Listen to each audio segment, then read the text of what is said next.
Bom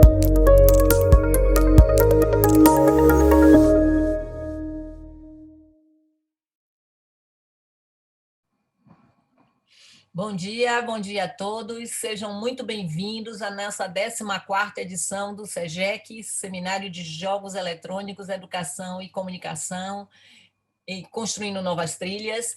Essa é a nossa primeira edição remotamente. Desejamos a todos boas-vindas, né? E agradecemos demais ao Bruno e ao Daniel, que estão aqui sendo responsáveis pela nossa tradução simultânea. E eu vou passar a bola agora para o meu querido Gustavo Eric Andrade, que vai estar mediando essa mesa. Gustavo é mestre em educação pela UNEB, especialista em roteiros e programas audiovisuais pela Unijorge e também professor de roteiro na Estação do Drama na UFBA e no Centro Universitário Unijorge Lumo. Gustavo desenvolveu projetos de obras audiovisuais, consultorias e escrita de roteiros de séries de ficção e documentários para canais de TV, agências e produtoras independentes.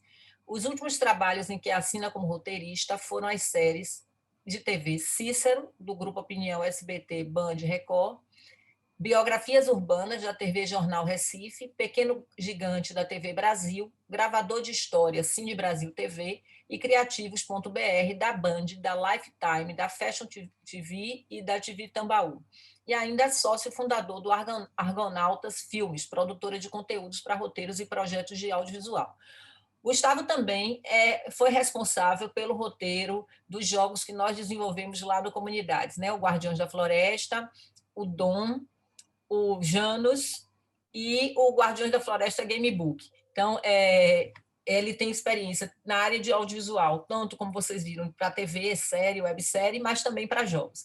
E aí eu agradeço demais a Gustavo por estar aqui junto com a gente. Quer dizer, ele sempre está presente, né, porque ele faz parte do Comunidades há muito tempo, mas agradeço especialmente pela participação hoje, mediação na mesa da palestra que nós vamos ouvir agora com o professor Geórgio. Então, Gustavo, muito obrigado, seja muito bem-vindo, boa mediação para vocês e para todos e todas um bom evento. Oi, Lin, obrigado pela apresentação, pelo convite também, principalmente, por toda a parceria e afeto que a gente tem construído nos últimos anos. E eu muito feliz de estar aqui contribuindo, né, colaborando com a palestra, né, essa palestra de abertura, de fato, do SEJAS. Então, é muito bacana, muito importante, eu acho, a gente discutir esses temas. Agradeço também ao professor Geórgios, assim, em nome de toda a comunidade aqui presente, pelo tempo, pela presença que vai estar com a gente. Eu gostaria de apresentar o professor Geórgios, o professor Geórgios Anakis, não sei se eu falei a expressão correta, pode me consertar, professor. É um professor e diretor do Instituto de Jogos Digitais da Universidade de Malta e cofundador do Modline. Doutor em informática pela Universidade de Edimburgo, e ele pesquisa conceitos como modelagem da experiência do usuário e geração processual de conteúdo para o design de sistemas interativos e personalizados para entretenimento, educação, treinamento e saúde. Atualmente é editor associado da Transactions on Games and E&N Transaction in Evolutionary Computation. É coautor do livro didático Artificial Intelligence and Games e co-organizador da Escola de Verão Artificial Intelligence and Games. Professor, boas-vindas aqui para iniciarmos, está com a palavra e vamos seguir. Thank you so much, Lin and Gustavo. Muito obrigado, Lin, Gustavo. É uma honra estar aqui. Obrigado pelo convite. Deixa eu tentar compartilhar aqui a minha tela com vocês, para que a gente possa começar a apresentação.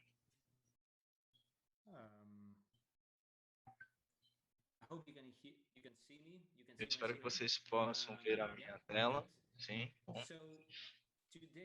Então, hoje eu vou falar sobre a relação entre jogos e a inteligência artificial e as maneiras como essa relação influencia a educação.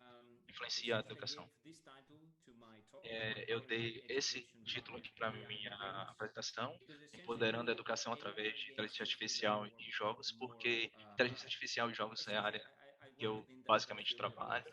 eu tenho trabalhado, na verdade, nessa área nos últimos 15 anos. Então, deixa eu falar um pouco sobre a minha pessoa, onde eu fico, onde é Malta, alguns de vocês já devem saber, está aqui, é aqui na parte de baixo, perto da Itália.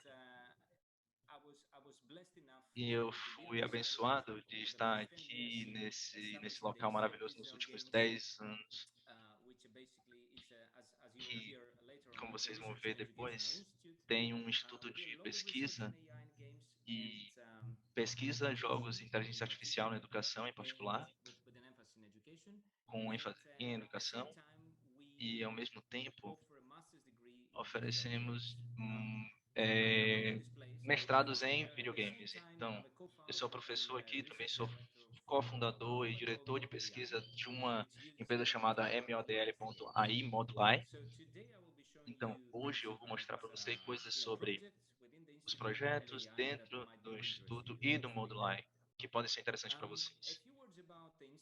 Algumas coisas sobre o que eu tenho sobre os nosso instituto. Nós temos mais ou menos 20 acadêmicos e pesquisadores, mais de 30 mestres e fazendo PhD. O que é bonito sobre o instituto é que tem multidisciplinar, a gente tem pessoas de diferentes áreas, ciências sociais, artes, engenharia e ciência de computação.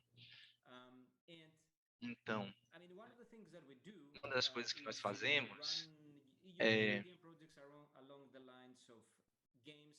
a gente trabalha com jogos, inteligência artificial, educação, aplicação nas questões culturais, de arquitetura e herança. Hoje a gente vai falar mais sobre educação e jogos, como a inteligência artificial pode ser aplicada em jogos.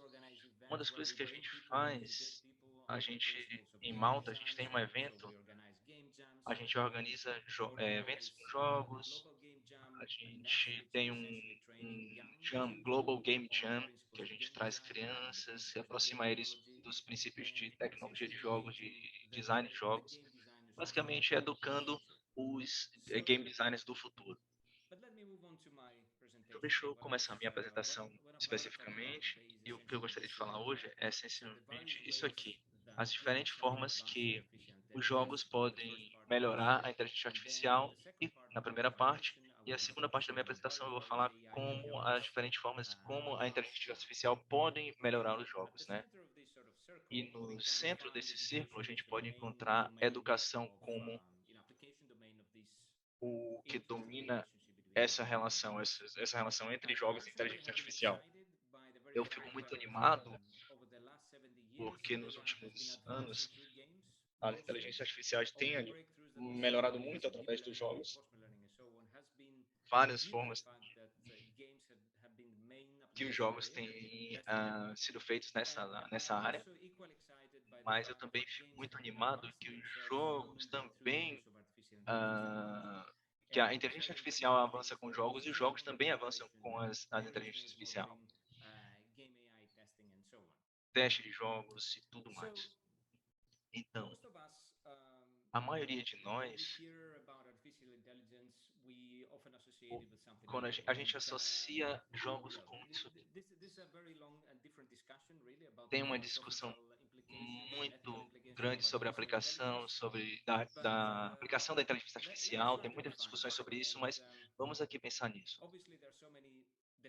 Claro que tem muitas definições, mas uma das definições que eu gosto especificamente, é uma que fala fazer com que os computadores possam fazer, fazer com que os computadores façam coisas que só os humanos podem fazer. Então, quando você traz um jogo nisso aqui, a gente quer colocar a inteligência artificial no jogo, a gente só coloca fazendo os computadores fazerem tudo o que as pessoas podem fazer nos jogos.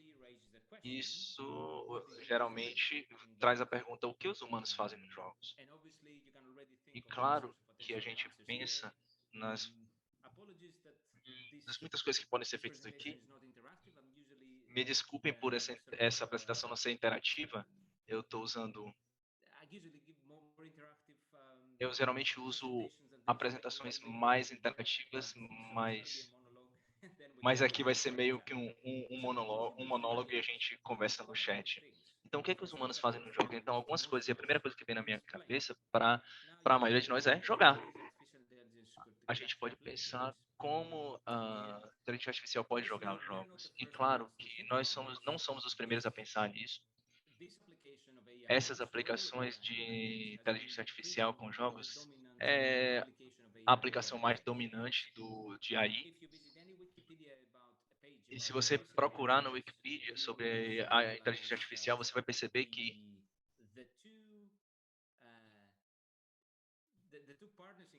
as duas partes aqui, jogos e AI, têm estado juntas por muito tempo. E, começando aqui com Alan Turing, o pai da AI, da ciência, ciência da computação, e tem um grande caminho aqui, e outra pessoa que é importante.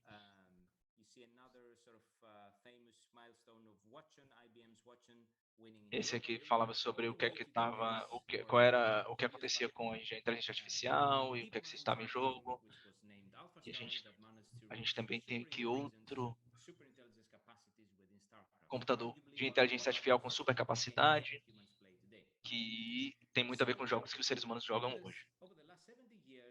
Então, nos últimos 70 anos, as pesquisas em AI avançaram AI através do jogo, e o uso principal da inteligência artificial era para testar suas habilidades de jogar.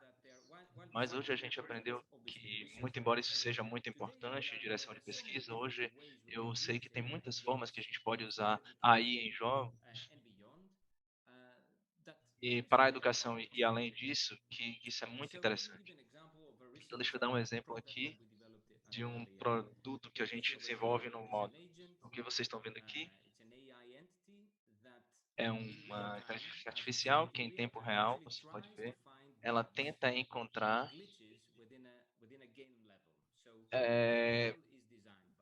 tá testando os jogos, o nível dos jogos. E eles usam aqui um aprendizado de reforço para poder mostrar que tentar pular para fora e mostrar que tentar ver se isso é capaz, até que ele consegue. A gente achou um problema aqui no jogo, a gente ficava tentando buscar esse problema no jogo, e a gente tem que passar isso para o designer de nível. A inteligência artificial para testar jogos é algo muito comum. É uma aplicação interessante de IA no game design, porque isso ajuda o designer para desenvolver um jogo melhor. O que você vê aqui é um produto alternativo que a gente aprendeu rapidinho como trabalhar com os jogadores. Você vê aqui a linha verde, aqui é o ser humano, essa parte verde aqui é a linha do ser humano, de uma corrida completa, e o carro preto que vocês estão vendo, ele é uma IA que você viu aqui no vídeo, que é capaz de replicar a forma como nós jogamos esse jogo. Então, replicar o comportamento humano rapidamente. E por que isso é interessante? Porque nós podemos jogar de muitas formas. A gente pode usar a IA para testar o jogo de diversas formas. E agora que a gente gosta de educação e toda vez que está todo mundo aqui para falar de educação, tem muitas formas que a gente pode usar essa tecnologia para entender diferentes formas de interação com os jogos e replicar isso de alguma forma. E comunicar nesse background e comunicar também com a pessoa que está aprendendo. Eu vou mostrar mais alguns exemplos aqui para vocês, logo em breve. Agora, voltando para a minha pergunta sobre o uso da inteligência artificial nos jogos, e a pergunta é o que os humanos fazem nos jogos, a gente tem a segunda resposta óbvia é o design. O que o IA faz, como o IA ajuda no design dos jogos, e isso é que a gente tem generacionais, a gente tem geração de processual de conteúdos, né? A gente a gente tem problemas de criatividade às vezes, e a inteligência artificial pode ajudar isso. A gente tem a ver com jogos para serem fotorrealistas, música, diálogos, você tem níveis, estéticas também. Você pode pensar em formas como a inteligência artificial pode ajudar a construir isso tudo, ou ajudar você a construir isso tudo. E eu vou mostrar alguns exemplos aqui. Eu vou mostrar aqui a primeira possibilidade, porque vocês vão perceber que depois isso tudo vai chegar na parte de educação, no domínio de educação e aprendizado. O que você vê aqui, na esquerda, você vê um designer que está inserindo algumas coisas básicas aqui no mapa. Tem uma base aqui, você tem alguns recursos, você tem algumas áreas que não podem ser possíveis. E o que você vê aqui na direita são um número de sugestões que são calculadas em tempo real enquanto o designer está fazendo o mapa. Essas recomendações são resultado dos processos de inteligência artificial que podem ajudar as pessoas que estão fazendo o nível, né, os designers de nível. De alguma forma, algumas das propostas mostram algo que os designers não viram antes, por exemplo. Então, essa inteligência artificial pode criar novos designs o tempo todo. Então, vocês vão ver uma iniciativa mixta, uma co-criatividade. Então, quando chega na parte de design de inteligência, ou design da inteligência artificial, a gente pega um papel para a inteligência artificial como design. Ao invés de colocar ela para fazer o design, eu colocaria isso próximo ao design para que ela possa co-criar, possa ajudar o design a fazer alguma coisa. A inteligência artificial vai ajudar eles vão ajudar o design a fazer algo melhor no seu trabalho. O que você vê aqui é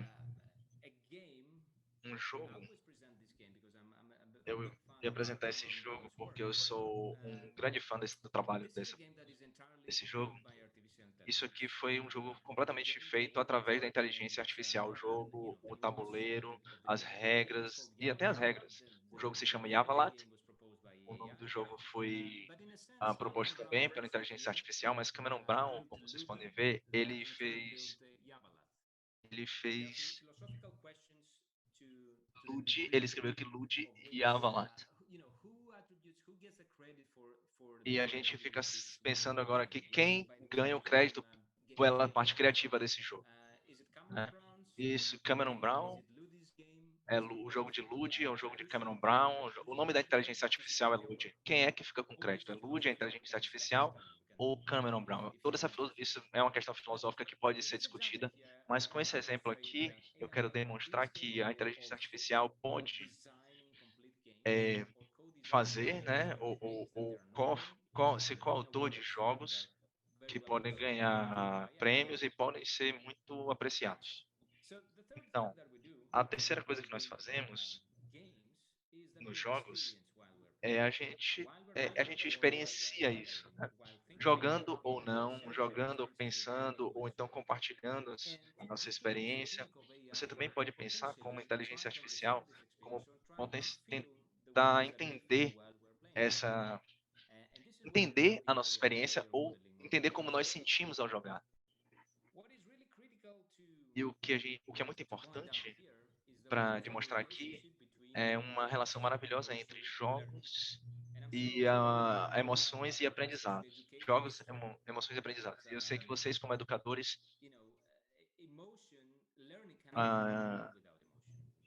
o aprendizado não acontece sem emoção, não é? Se você não se envolve, não fica motivado num contexto de aprendizado. Então, nos jogos a gente tem essa plataforma onde a emoção pode ser escolhida e pode ser influenciada pelo conteúdo, pelo que a gente está vivendo, pelas histórias que estão sendo contadas. The relationship we want to exploit here in order to empower learning and empower education. So before going to education, let me show you some examples that we're really proud of when it comes to modeling. A gente tem que pensar também na questão de geração processória de conteúdo. Alguns meses atrás, isso foi associado à relação entre emoções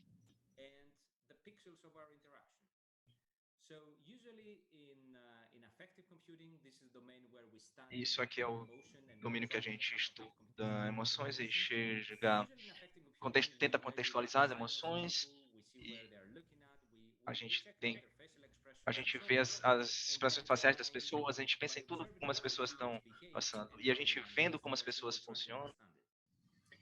In this particular work, we decided not to do that. That's Nesse why you trabalho, see especificamente, black screen here, black slide. We decided, não quero mostrar esse slide preto para vocês. is it Nós possible colocamos a pergunta: é possível modelar emoções apenas olhando para pixels e interação de jogos e escutando sons? frankly is yes, to a very good E degree. a So what resposta é sim, na verdade. O que você pode ver aqui são 4 jogos diferentes. Eles têm basicamente. Vamos pegar esse aqui. someone shooting at Você things. vê uma série de coisas aqui. E nesse jogo você vê do lado direito um mapa de ativação. Basicamente, nós treinamos nosso algoritmo de deep learning e nossa rede neural para fazer esse acompanhamento dos jogadores. Ela pode prever o nível de jogadores. E aqui no vermelho você vê, ele indica uma atenção maior à rede. A rede está olhando para essa área para prever uma ação. In order to predict the Para ele intensity of the poder prever a intensidade de um jogo, ele vai focar tanto nas áreas em volta do jogador e as áreas, como você pode ver aqui, o placar, onde tem aqui o score.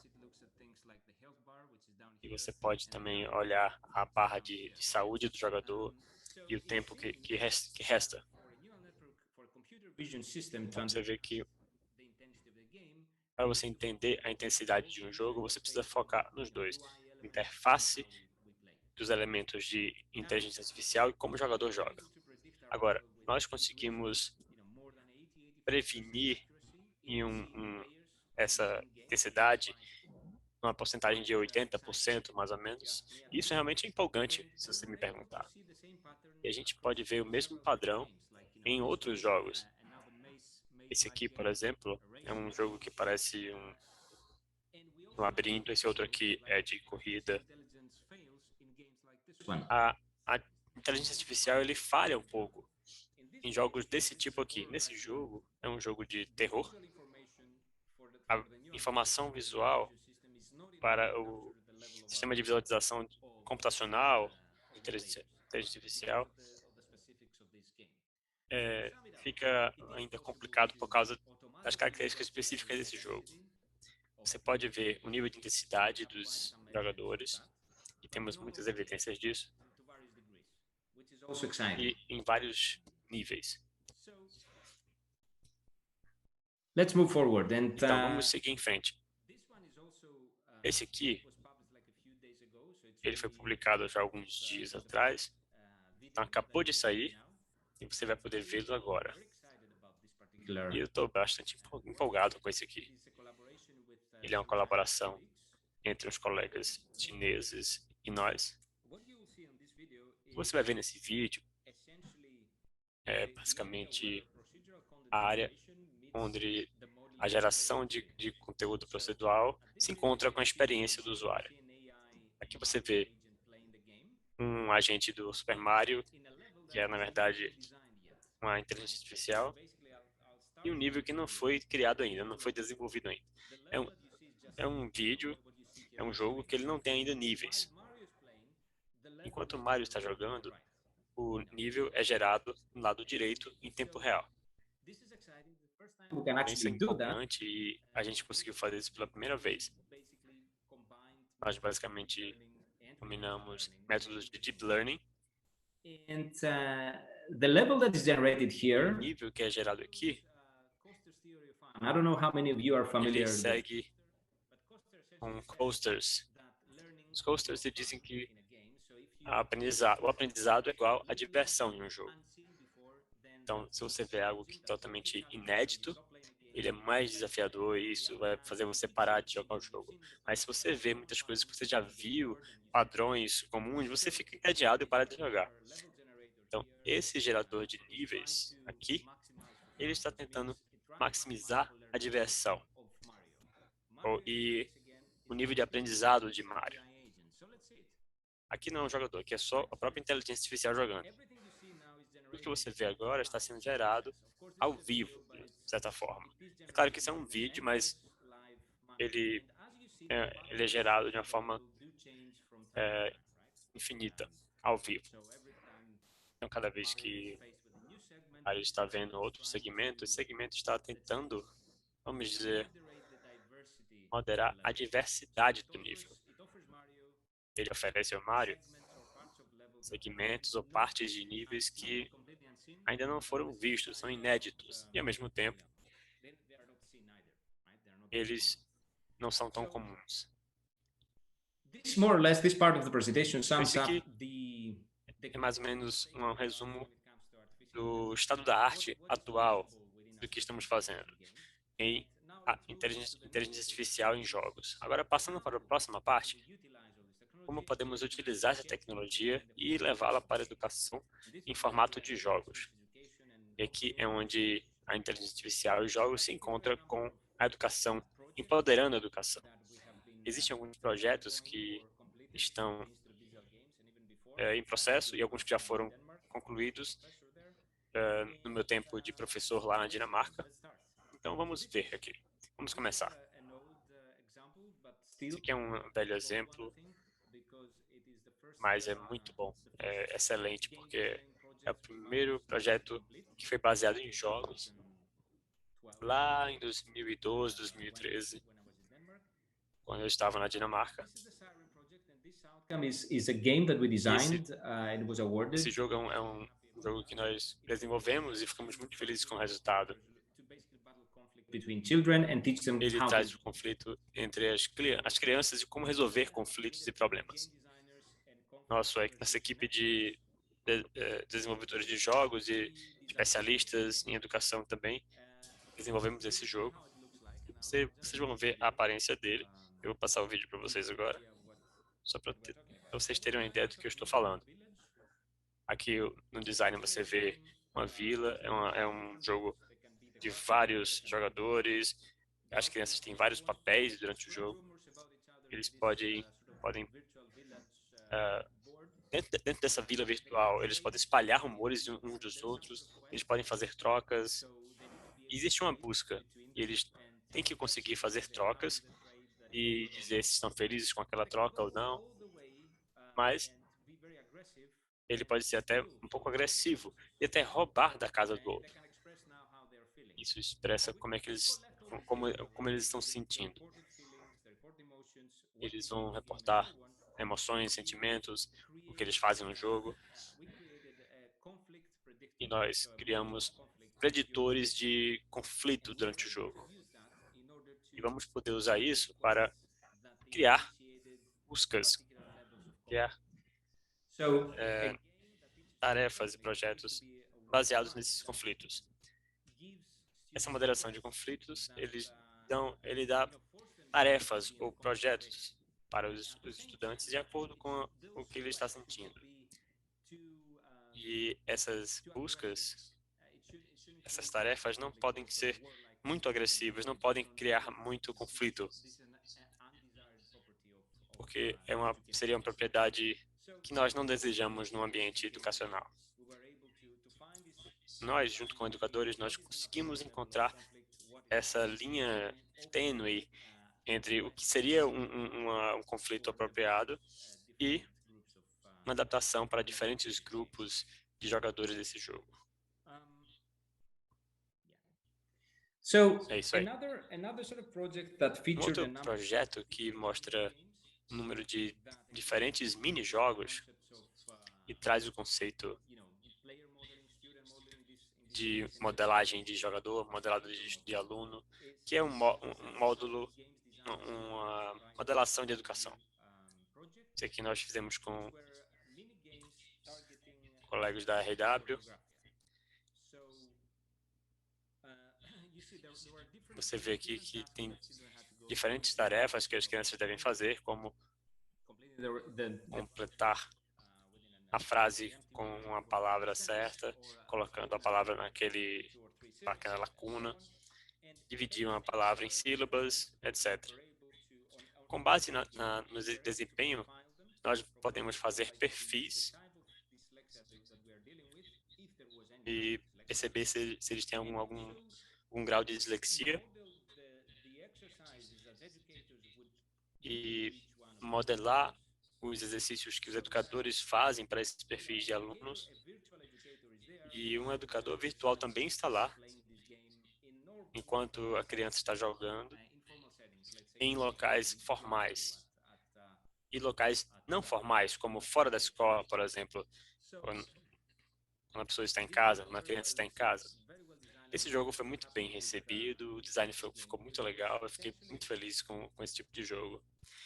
Especialmente tendo esse elemento crítico do desenvolvimento de jogos. Você, sendo disléxico ou não, você vai gostar de jogar esse jogo.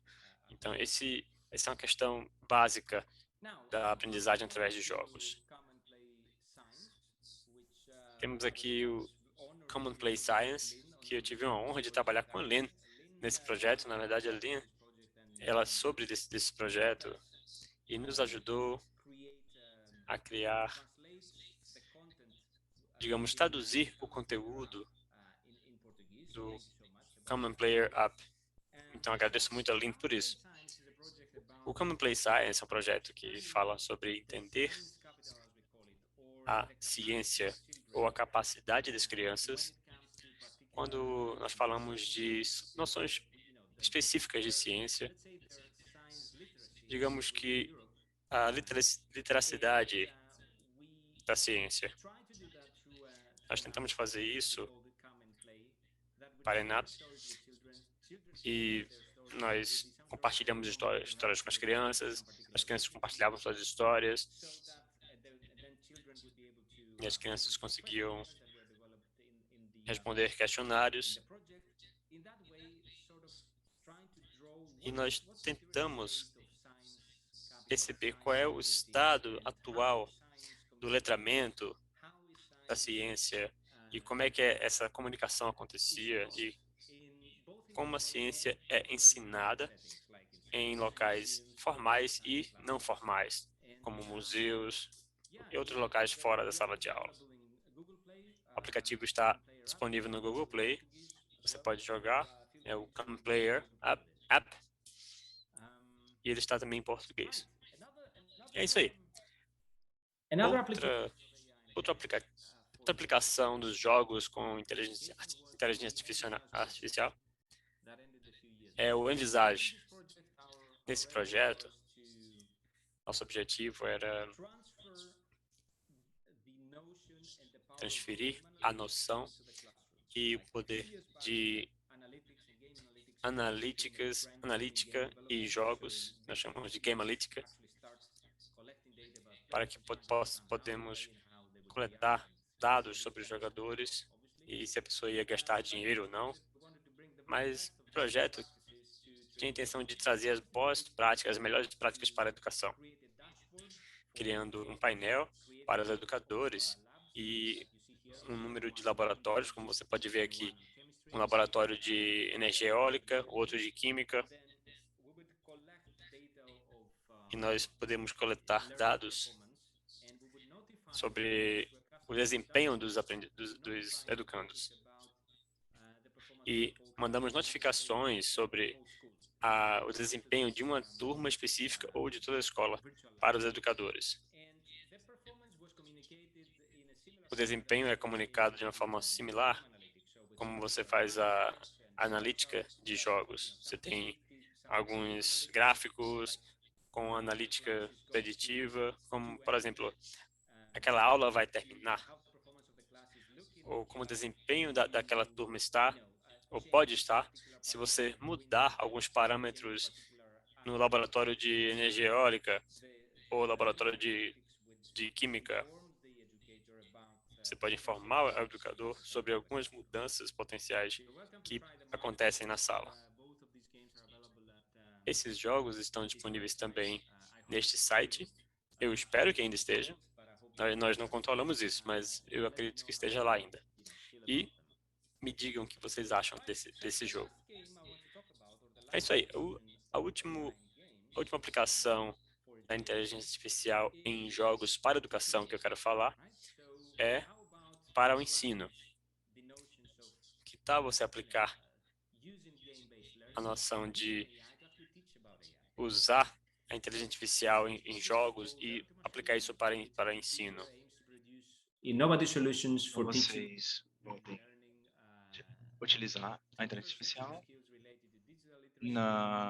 isso é muito importante nas habilidades do século XXI para o letramento digital e computacional, o pensamento computacional. Você vê que a gente focou aqui em crianças e adolescentes, mas as ferramentas ficam disponíveis para todas as pessoas. Não é só para a Europa, não. Isso aqui foi para crianças europeias, mas não é só para eles. A gente pensou, agora que a gente está na quarta revolução industrial, a gente tem que pensar muito como a gente gera conhecimento e como a gente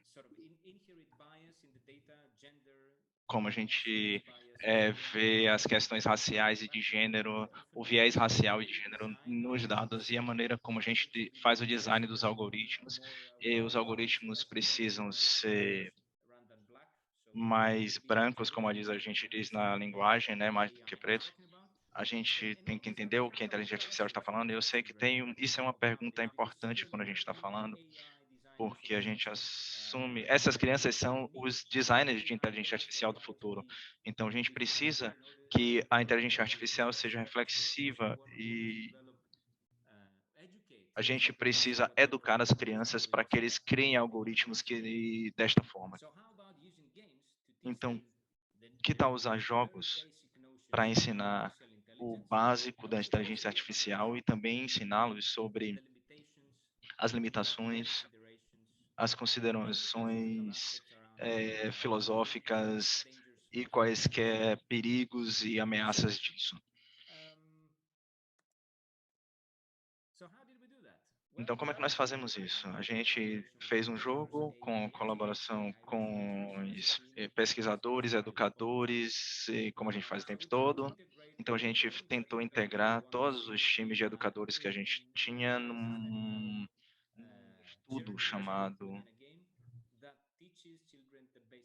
que era para criar um jogo que desse às crianças noção de inteligência artificial. Deixa eu ser mais específico. Quando a gente fala de IA, a gente decidiu focar em duas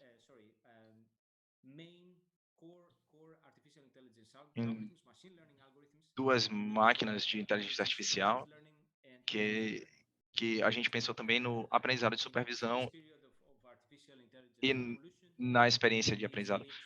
Isso tem a ver com a evolução da inteligência artificial e com os avanços e com o aprendizado de máquinas também. Então a gente resolveu fazer isso. Deixa eu mostrar aqui o jogo para vocês. Eu acho que vocês vão entender melhor. Então, a gente chama esse jogo de Artboot. Na primeira parte do jogo, as crianças elas têm um aprendizado supervisionado, então eles precisam treinar o seu robô, que é esse cara aqui que você pode escolher. Você pode escolher diferentes bots, robôs aqui, e que você tem que aprender para diferenciar pintura e escultura. Aqui você vai ensinar ele, tá dando uma tarefa supervisionada. Aqui a gente está ensinando o algoritmo, a gente está mostrando para a criança que ela pode treinar o algoritmo e depois ela pode ver que depois o algoritmo vai escolher o que é pintura e o que é escultura. Então as crianças podem mudar os parâmetros de decisão e observar uma nova classificação. E isso reflete no que eles estão aprendendo. No segundo mini-jogo, a gente tem esse cenário que ensina o aprendizado de reforço. Você precisa especificar prêmios e penalidades. Isso aqui é o que as instâncias estão fazendo. Eles mudam os parâmetros como pode ser, o que pode ser explorado, novas áreas para serem exploradas, as coisas que podem aprender. Aqui, claro, o verde é uma coisa positiva, o vermelho são as coisas negativas. São penalidades, esse tipo de coisa. Tem vários níveis aqui que a criança pode progredir. E essa experiência toda dura mais do que 10, 15 minutos. A gente precisa mais ou menos de uma aula de 40, 45 minutos para poder fazer a atividade. Claro que o plano é integrar esses jogos com um cenário educacional, usar de diferentes modos para falar sobre vieses, viés de dados, de algoritmos, e a gente está pedindo aos educadores para fazer isso. Agora, isso está disponível no Google Play, o Artboot, e a gente também pode usar no desktop. Então, a gente tem basicamente criando cenários através de diferentes países europeus. A gente recebe solicitações de todo mundo, de todo lugar. Então, eu acho que isso aqui termina a minha apresentação por hoje. Eu gostaria de agradecer vocês pela atenção. Eu posso ficar aqui por mais 15 ou 16 minutos para responder algumas perguntas. Obrigado pela sua atenção. E obrigado novamente pelo convite, Lin e Gustavo. Obrigado, professor Georgios, pela excelente apresentação, muito instigante em relação a vários aspectos, os comentários. O seu trabalho está impactando em nossos estudos, nossos olhares. Eu vou, sem mais delongas, trazer logo a primeira pergunta, que foi colocada aqui pelo Romero. Né? A pergunta em português, ele fez em inglês, mas... Professor, você acha que a inteligência artificial seria capaz, né, de realizar ações que não são lógicas, como os humanos costumam fazer, né?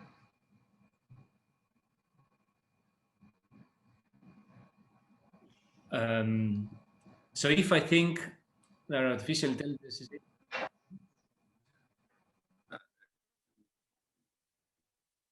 Yeah, so that's a very good question. Sim, essa é uma excelente pergunta. E assim, a gente sabe muito bem que os seres humanos são muito racionais da maneira que nós fazemos, tomamos decisões.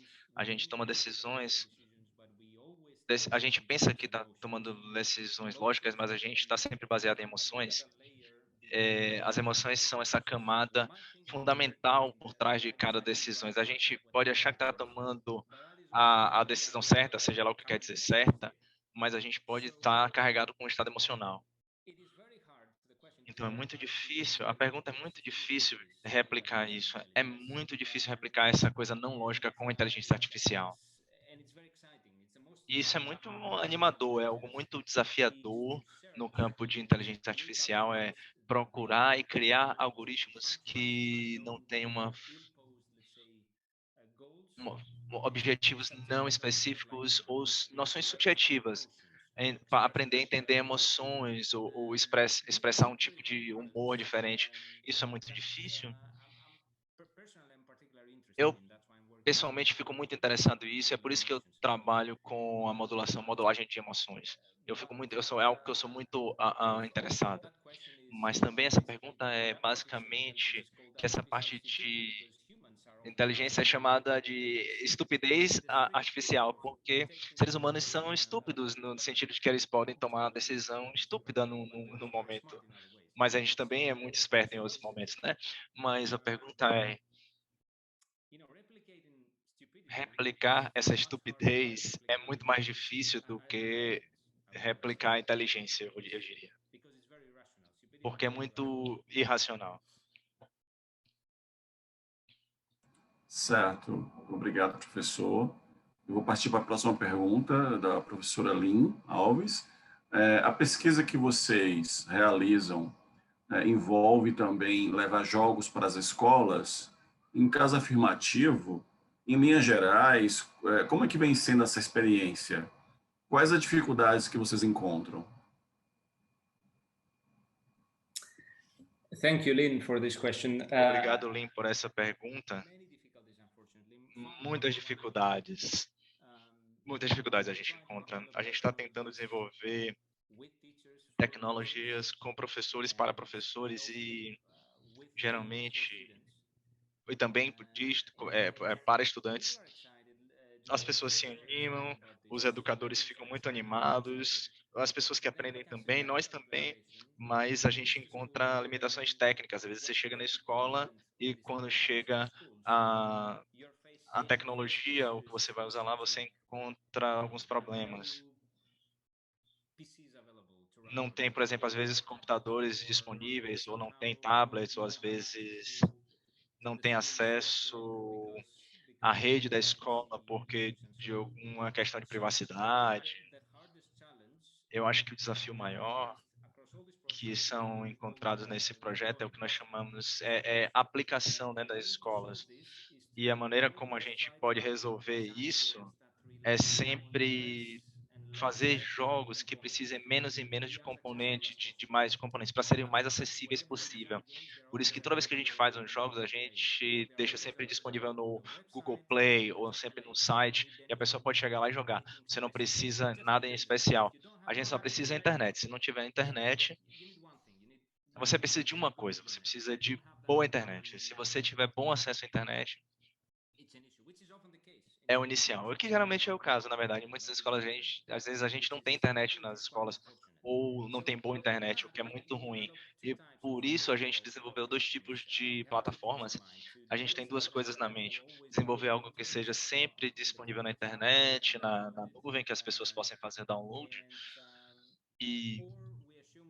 Ou a gente assume que algumas escolas têm alguns tablets ou podem baixar do Google Play, e as crianças podem experienciar esse jogo sem necessidade de algo mais.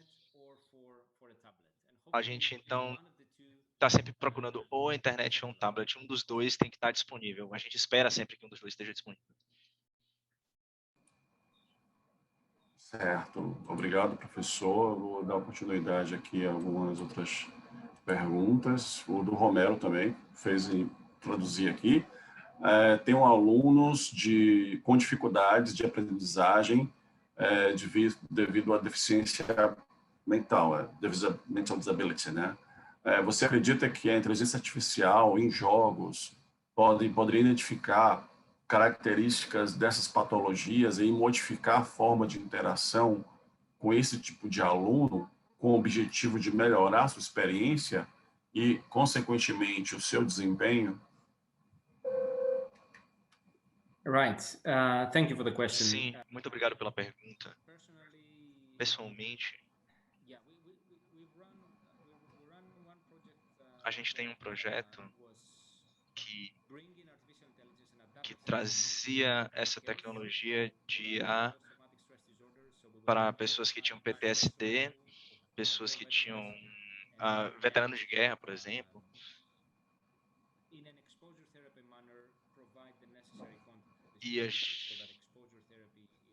E tinha essa terapia de exposição que era mais eficiente. Eu penso que tecnologias parecidas podem reconhecer algumas características, mas esse é um desafio, e recomendar que os educadores, caminhos específicos para os educadores, caminhos específicos para estudantes específicos. E muitas vezes isso não está acontecendo. A gente precisa ter muito cuidado sobre uma coisa em geral que eu não mencionei na minha apresentação. A gente tem que se preocupar com esse tipo de aplicação, sistema de recomendações, ou como de fazer o perfil de pessoas ou monitorar alunos, esse tipo de coisa. E a Comissão Europeia, por exemplo, ela tem formas de regulamentação para essa inteligência artificial. Quando a gente tem um sistema de IA para educação ou não, ele precisa haver segurança e privacidade, travas de segurança e privacidade nas coisas que a gente faz com a inteligência artificial e com os alunos. Isso tem a ver com as implicações da inteligência artificial. Sim, a princípio a gente pode fazer tudo, a gente pode criar esses perfis, a gente faz isso o tempo todo com o Zoom, com o Google, tem muitas aplicações com o seu celular, mas a gente tem que ter muito cuidado com o que a gente está fazendo, como a gente interage, como a inteligência artificial interage com os humanos. Obrigado, professor. Estamos indo aqui para já o final, gente. Algumas perguntas, talvez não dê para falar todas. Eu vou seguir para do Danilo, Sandy. Há vagas para pesquisadores em nível de pós-doutorado? Are there spots in postdoctoral level in Malta? Em Malta? Acho que é em Malta que ele mencionou.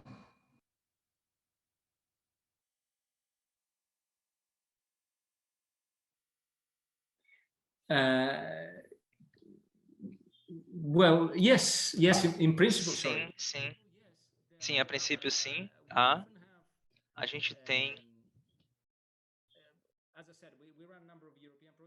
gente tem alguns projetos europeus, então tem fundos para isso. É claro que depende muito na disponibilidade de fundos, né? Então, claro, a gente tem que às vezes tem bolsas ou são completamente uma bolsa que vem do seu país ou de Malta. Então, se vocês quiserem, por favor, falem comigo diretamente ou vocês podem ver o nosso website, que eu vou colocar aqui, game.edu.mt, ou então vão na nossa página do Facebook. Então, a gente está no Facebook também. A gente posta regularmente.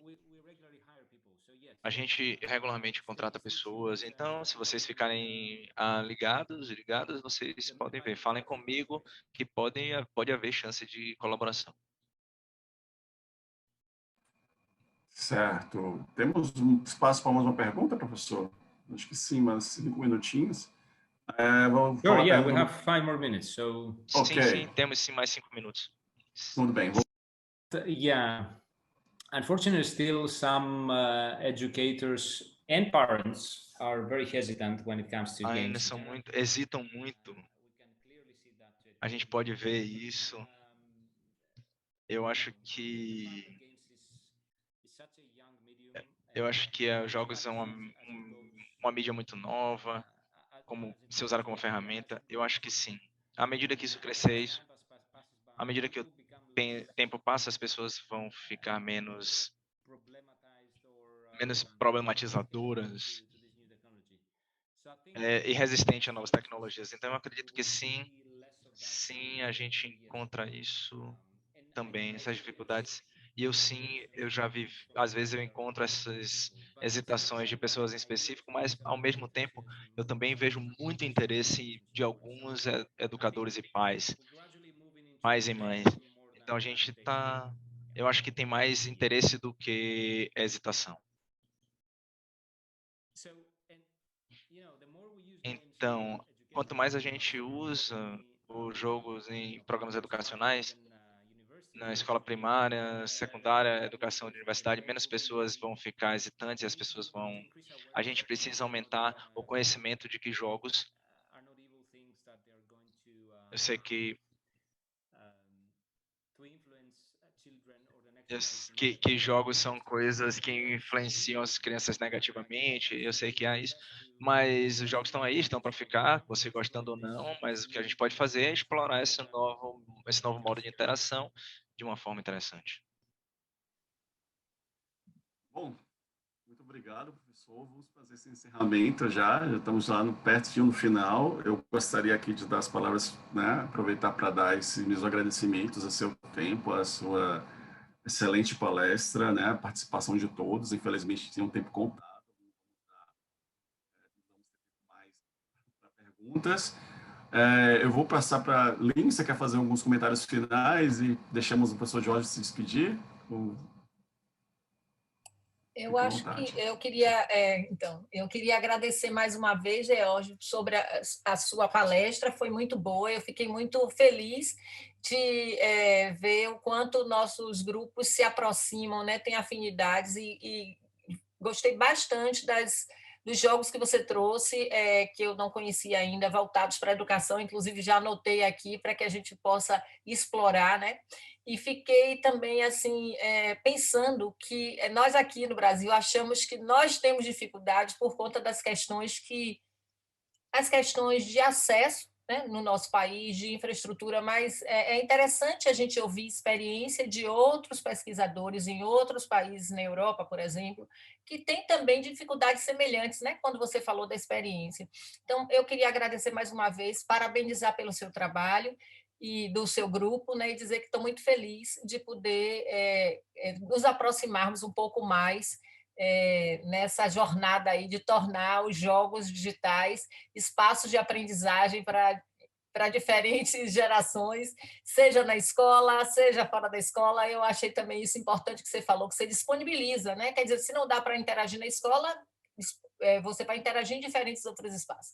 Então, obrigado mais uma vez, obrigado mesmo, e parabéns pelo seu trabalho. Obrigado, Gustavo, também pela mediação. E aí eu passo a palavra para o professor se despedir, e depois a gente vai fazer um informe finalzinho só.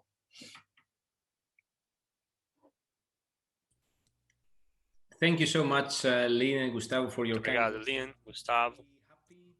Eu estou feliz de perceber que vocês gostaram da apresentação. Eu estou realmente feliz. Agora que nós, como podemos dizer, fizemos essa primeira introdução do nosso trabalho, a gente pode construir algo a partir disso e colaborar uns com os outros. Muito obrigado pelo convite e eu desejo um excelente evento para todos vocês. Obrigada, George. Obrigada. E vamos pensar no futuro em parcerias mais. Até logo. Gente, queria só finalizar aqui, antes de passar para Gustavo, convidar vocês para as atividades da tarde, né? Já coloquei o link, a gente tem 2 mesas redondas. A próxima mesa redonda é com o grupo de universidades na Espanha, então vai ser bem interessante, e o grupo da Universidade do Fevale. Então, passa a palavra para Gustavo encerrar as atividades. Pronto, gente, então, obrigado, Lynn, obrigado, então, toda a equipe, inclusive tem uma equipe técnica aqui por trás, os tradutores, tem que render esses aplausos pelos esforços, né, a figura de todos eles, do jeito que me coloca o nome certo, Daniel e também Suiane, me ajuda aí. Também Bruno. E Bruno, pronto. Além também da equipe técnica também que está aí trabalhando, do Matheus e tudo mais, o host. Então, gente, parabéns, obrigado também pelo apoio técnico nesse momento que é importante. E faço aqui o coro, as palavras de Lynn e Suiane também, esse convite para a tarde, para a gente continuar potencializando essa nossa rede de aprendizado, de troca, que é muito importante em tempos tão complicados que nós vivemos.